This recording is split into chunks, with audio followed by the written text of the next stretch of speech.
오늘 하나님께서 우리에게 주신 말씀은 신약성경 마가복음 11장 27절에서 33절 말씀입니다. 마가복음 11장 27절에서 33절 말씀 봉독하겠습니다. 그들이 다시 예루살렘에 들어가니라. 예수께서 성전에서 거니실 때에 대제사장들과 서기관들과 장로들이 나와 이르되 무슨 권위로 이런 일을 하느냐? 누가 이런 일할 권위를 주었느냐? 예수께서 이르시되 나도 한 말을 너희에게 물으리니 대답하라. 그리하면 나도 무슨 권위로 이런 일을 하는지 이르리라. 요한의 세례가 하늘로부터냐 사람으로부터냐 내게 대답하라. 그들이 서로 의논하여 이르되 만일 하늘로부터라 하면 어찌하여 그를 믿지 아니하였느냐 할 것이니 그러면 사람으로부터라 할까 하였으나 모든 사람이 요한을 참 선지자로 여김으로 그들이 백성을 두려워하는지라. 이에 예수께 대답하여 이르되 우리가 알지 못하노라 하니 예수께서 이르시되 나도 무슨 권위로 이런 일을 하는지 너희에게 이르지 아니하리라 하시니라. 아멘. 예수님께서 셋째 날 예루살렘 활동을 이어가고 계십니다.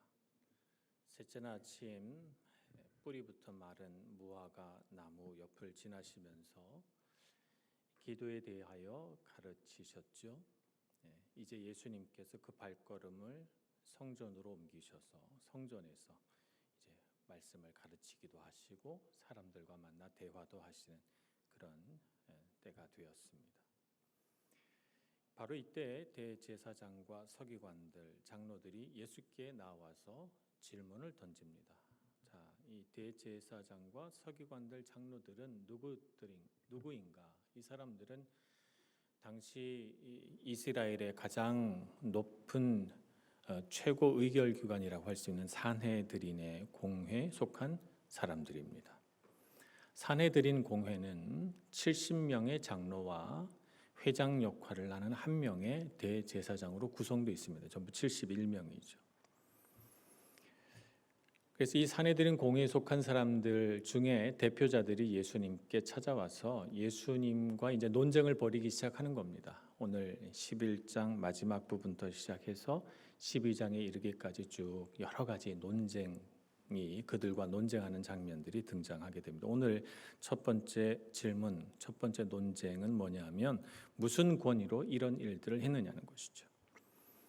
28절에 보면 무슨 권위로 이런 일을 하느냐, 누가 이런 일을 할 권위를 주었느냐. 이런 일이라고 하는 것은 예수님이 둘째 날 성전에 들어가셔서 성전에서 장사하는 사람들, 비둘기 파는 사람들, 돈 바꾸는 사람들 다 내쫓으셨잖아요. 성전 종하신 사건을 가리키는 것입니다. 만약 예수님께서 이 일을 하나님께서 주신 권위로 했다 이렇게 말하면 이들은 분명 신성모독이다 그러면서 예수님을 종교재판에 회부해서 고발할 겁니다. 만약 사람으로부터다 이렇게 말씀하신다면 성전의 모든 권리를 우리가 갖고 있는데 산헤드린 공회가 갖고 있는데 우리의 허락을 받았느냐, 우리의 허락을 받지 않고 있으니 불법이다 하여 예수님을 또 고발할 것입니다. 어떻게 대답해도 예수님을 고발할 수 있도록 교묘한 질문을 만들어서 예수님을 공경에 빠뜨리려고 하는 것입니다. 예수님께서 대답하십니다. 예수님은 보통 질문으로 대답하시죠. 요한의 세례가 하늘로부터냐 사람으로부터냐 이렇게 묻습니다. 만약 하늘로부터다 이렇게 말하면 왜 세례 요한을 믿지 아니하였느냐 이렇게 질문할 것이고 또 사람으로부터다 그러면 요한을 선지자로 여기는 백성들에게 비난을 받을 것이기 때문에 그것이 두려워서 그렇게도 대답을 하지 못하겠는 거예요. 그래서 서로 모여가지고 의논하던 이 산헤드린 공회에 속한 대제사장과 장로들은 우리는 알지 못하겠노라 이렇게 대답을 하게 됩니다. 그랬더니 오늘 예수님이 나도 무슨 권위로 이런 일을 하는지 너희에게 이르지 아니하리라 이렇게 대답하시죠. 세례 요한과 관련해서 하나님이 부여하신 권위에 대하여 분별력이 없다면 하나님께로부터 왔는지 사람에게부터 왔는지 그것을 분별할 능력이 없다면 아니 분별을 해도 그것에 순종할 마음이 없다면 예수님에게 부여된 권위를 그들이 분별할 능력이 있다고 말할 수 있겠습니까? 예수님의 권위에 대하여 분별하지도 못할 뿐더러 그 권위를 안다고 해도 순종할 마음이 없는 그들에게 예수님이 대답할 이유가 없는 것입니다. 그래서 그들의 그 교묘한 질문에 예수님은 매우 현명한 대답을 하심으로 그들이 예수님을 공경에 빠뜨리려고 한 그 함정으로부터 벗어나십니다. 그러나 오늘 우리는 이 대제사장과 서기관들의 질문으로부터 예수님의 권위에 대해서 한번 생각해 볼 기회를 갖게 되었습니다. 예수님은 권위가 있으신 분이십니다. 근데 예수님의 권위는 권력이 아니다라고 하는 것을 우리가 알아야 되겠습니다. 예수님의 권위는 하나님께로부터 왔습니다. 그래서 예수님의 권위는 상대방이 그 권위에 굴복하거나 순종할 것을 요구하지 않습니다. 예수님은 세례 받으실 때 마가복음 1장 11절에 보면 하늘로부터 목소리를 듣습니다. 이는 내 사랑하는 아들이라 내가 너를 기뻐하노라 라고 하는 목소리를 듣죠. 이 목소리의 주인공 하나님이십니다. 하나님은 예수님을 하나님의 아들이라고 선언하시고 선포하셔서 그를 이 세상 가운데 보내신 분이 주님이시고 하나님이시고 하나님의 마음은 그 아들의 그 모든 일들을 기뻐하고 계신다고 선포함으로써 예수님에게 권위를 부여하십니다. 예수님은 공생애를 살아가시면서 하나님이 나에게 이런 말씀을 하셨다. 나는 하나님의 아들이다. 라고 스스로를 사람들에게 드러내고 사람들에게 존경을 요구하지 않았습니다. 그 권위가 사람들에게 권위로 인정받기를 요구하지 않으셨죠. 예수님은 그냥 사람들 가운데 서서 말씀을 가르쳤을 뿐입니다. 예수님이 공생애를 처음 시작하시고 가버나움이라는 곳에 가셔서 회당에 들어가 말씀을 펴시고 말씀을 가르치신 장면이 나옵니다. 마가복음 1장 22절 말씀에 보면 이런 예수님의 가르침을 들은 사람들의 반응이 기록되어 있습니다. 무사람이 그의 교훈에 놀라니 이는 그가 가르치시는 것이 권위 있는 자와 같고 서기관들과 같이 아니함일러라. 이렇게 기록하고 있습니다. 예수님의 말씀을 듣고 사람들이 깜짝 놀랐어요. 그들이 여지껏 듣던 말씀과는 전혀 다른 말씀이 그의 입술에서 선포되고 있기 때문이죠. 그들이 느낀 것은 하나님의 권위예요. 권위 있는 하나님의 말씀으로 들었던 것입니다. 예수님은 사람들에게 존경을 받기 위하여 어떤 행동도 하지 않으셨습니다. 그냥 주님께서 하나님으로부터 받은 것을 그냥 자연스럽게 흘려보냈을 뿐인데 사람들은 예수님의 가르침 속에서 그분의 병고침과 그분의 모든 사역 가운데에서 하나님께서 부여하신 권위를 느꼈던 것입니다. 이런 예수님의 권위는 마가복음 제일 마지막 예수님의 죽음 가운데서도 드러납니다.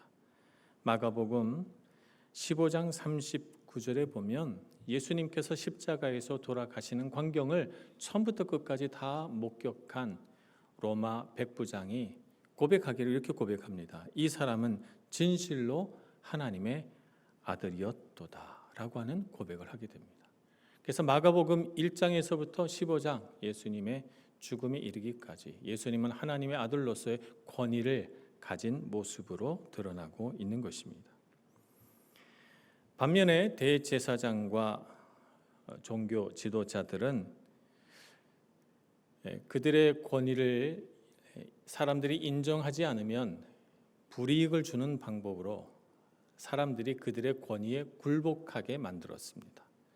성전에서 자신들의 요구를 들어주지 않으면 그들에게 경제적인 불이익을 줌으로써 성전에서 장사하지 못하도록 했습니다.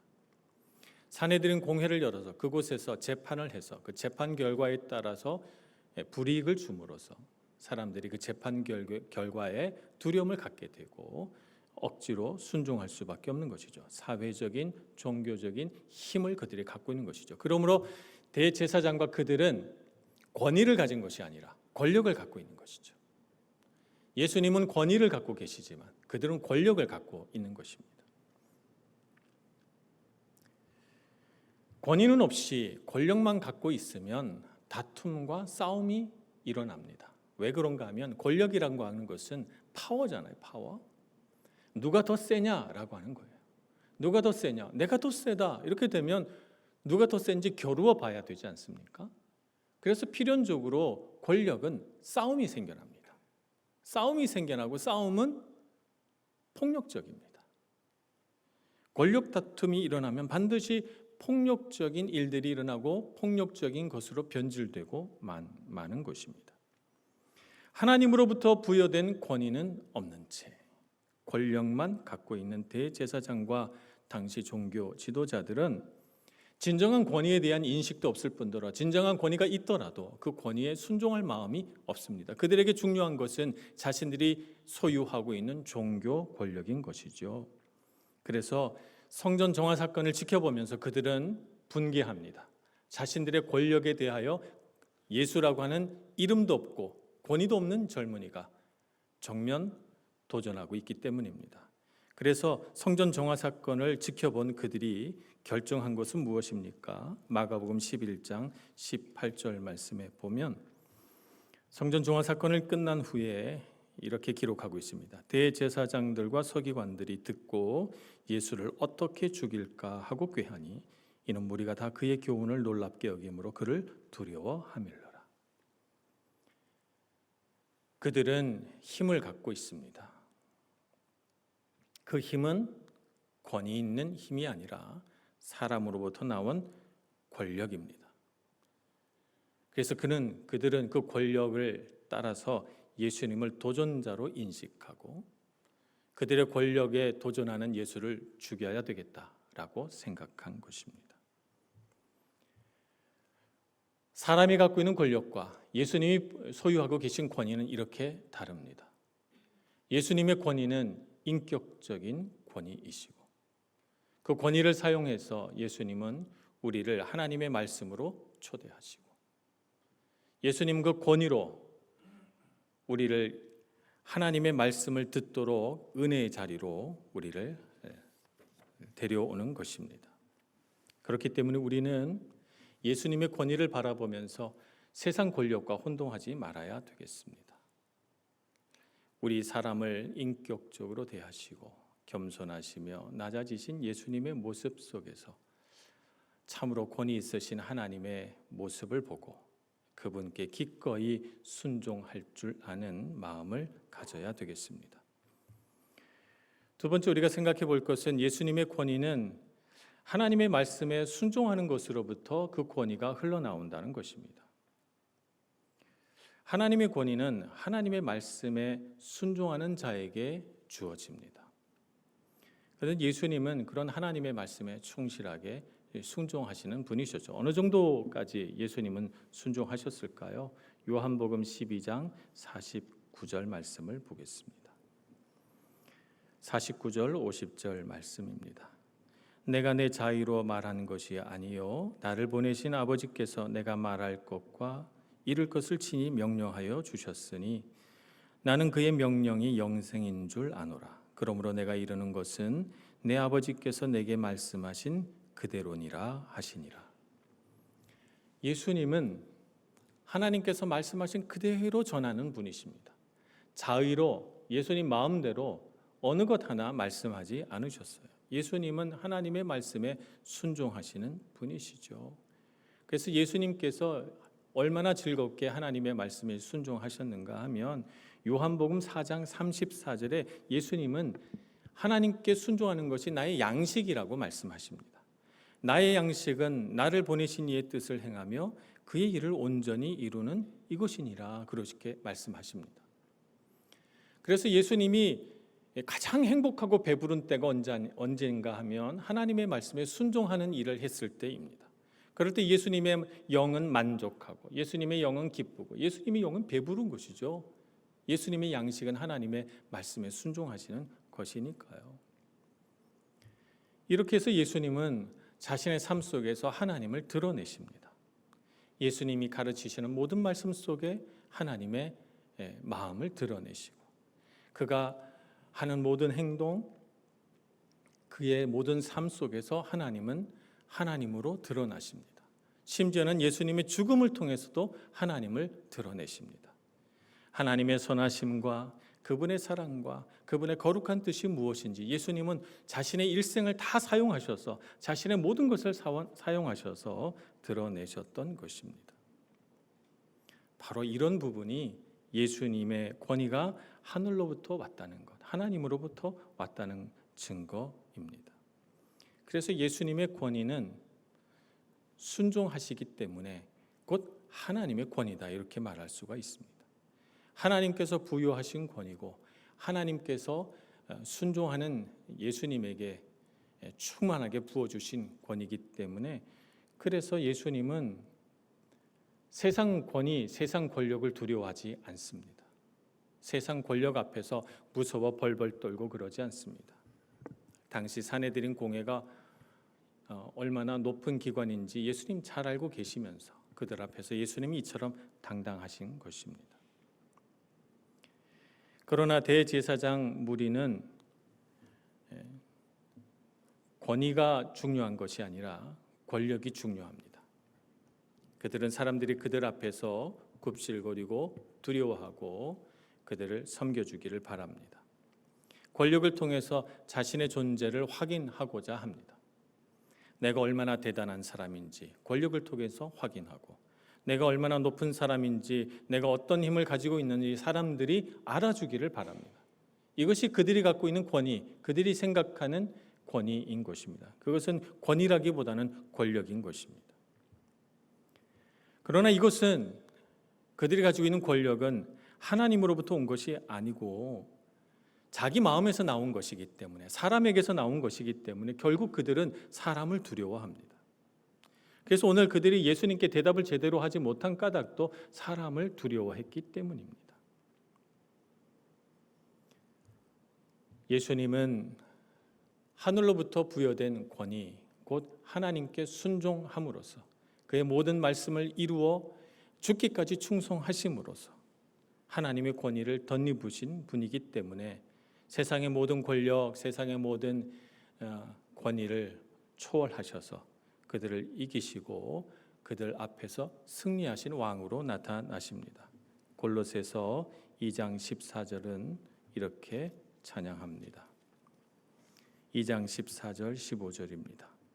우리를 거스르고 불리하게 하는 법조문으로 쓴 증서를 지우시고 제하여 버리사 십자가에 못 박으시고 통치자들과 권세들을 무력화하여 드러내어 구경거리로 삼으시고 십자가로 그들을 이기셨느니라.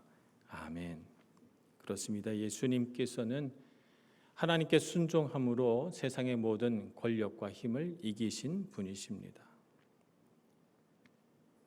예수님께서 어떻게 그들을 이기셨는가? 예수님께서 이기신 예수님의 힘은, 예수님의 권위는 섬기는 것입니다.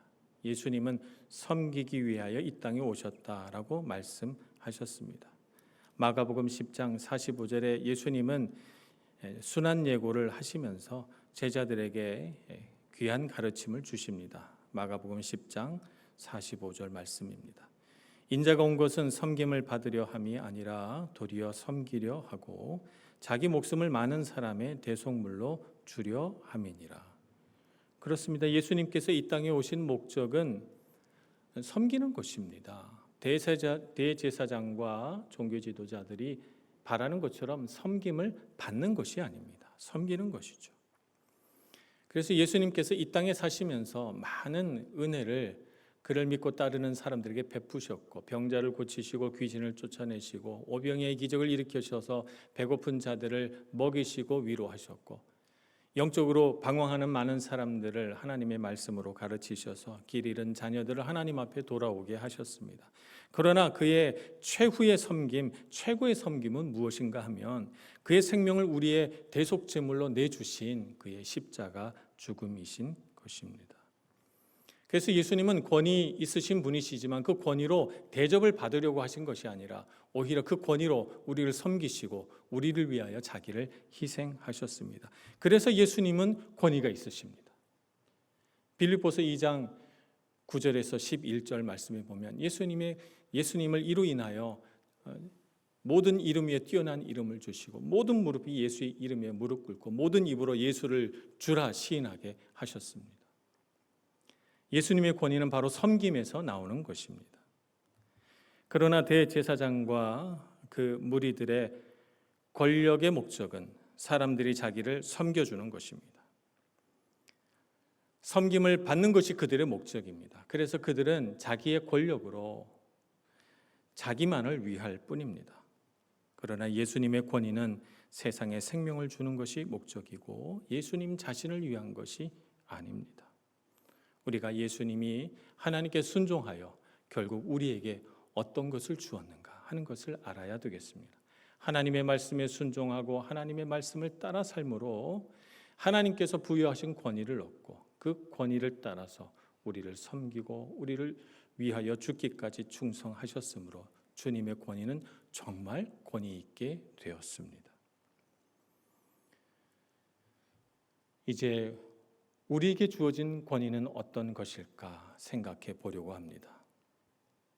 권위는 이양되기 때문입니다. 예수님께서 하나님께 순종함으로 하나님의 권위가 예수님께 이양되었습니다. 예수님의 제자들이 예수님께 순종함으로 예수님의 권위는 제자들에게로 옮겨졌습니다. 사도들의 가르침에 순종함으로 당시 교회 모든 성도들은 사도들의 권위가 그들의 권위로 받아들여지고 이양되었습니다. 그래서 그리스도인도 권위가 있습니다.